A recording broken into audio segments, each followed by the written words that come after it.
the Fox and the Crow. One day, Neelam the crow was flying over the tree. She was hungry. She was looking for something to eat. He found a piece of cheese under a tree.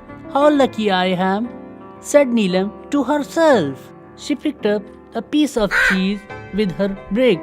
I shall eat this piece of cheese, said Neelam to herself. I have not eaten cheese for a long time. I love cheese. Fox was walking near the tree. He too was hungry. I am not eating anything all the day. I am so hungry. I hope I find something for me. Fox saw Neelam on the tree and he also saw the cheese. Fox thought of a pain. He went to the tree where Neelam was sitting and said, "Oh, what a beautiful bird you are! I'm sure you have a beautiful voice too. Why don't you sing for me?" Neelam was very happy. When she heard these words, she forgot the cheese was in her mouth.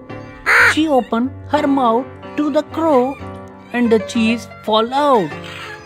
Fox ate the cheese. He launched at Neelam and said, "You have an ugly voice. I only wanted the cheese. You are a fool."